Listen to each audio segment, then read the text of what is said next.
Imagine every time you finish a document, you have to change the font size, font option, a little bit of formatting, adjusting the line spacing, and you do this every single time.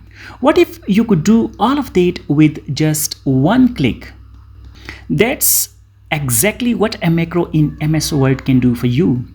In today's video, I'll show you how to create a macro in Microsoft Word. A macro is actually a set of recorded actions that you can run with just one click to automate repetitive tasks in a program like MS Word or MS Excel. In order to create a macro, click on View tab. On the right of the ribbon, you can see we have this option Macros. And the shortcut for the macro is Alt plus F8. Click on this downward arrow, and here you can see we have two options: View Macros and Record Macro. In the View Macros, you might see the macros that you have recorded. I have recorded this one macro. Let me delete it right from here. And the other option is Record a Macro. Let me click on Record a Macro. Now from here you can give it a name. I'm gonna stick with the default one, macro 1. From here you have assign a macro either a button or a keyboard shortcut. I'm gonna choose this button option, and here you are into Word options. We can actually customize our quick access toolbar to have our new macro sitting at the top of quick access toolbar. So I would click right over here and add it to quick access toolbar. Let me click on OK.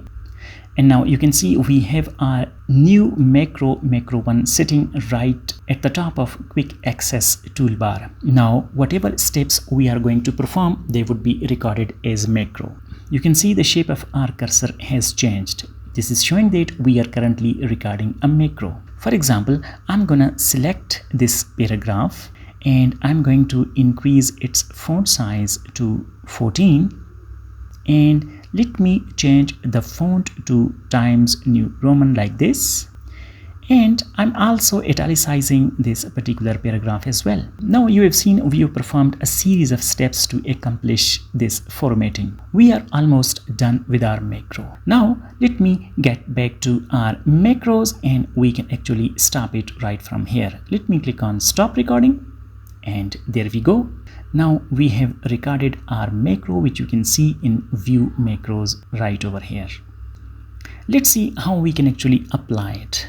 Now, in order to apply the macro, simply select the text like this, go to Quick Access Toolbar, and here is the option that you have added previously to your Quick Access Toolbar. Simply click over it, and there you go. The macro gets applied to your text. There is other option as well. Let me press Ctrl Z to undo it. Again, select the text, View tab, Macros, View Macro, and simply click on Run command, and there you go. It gets applied again. Now, if you keep on clicking the macro again and again, it would continuously apply the macro. You can see. Let me press Ctrl Z to undo it.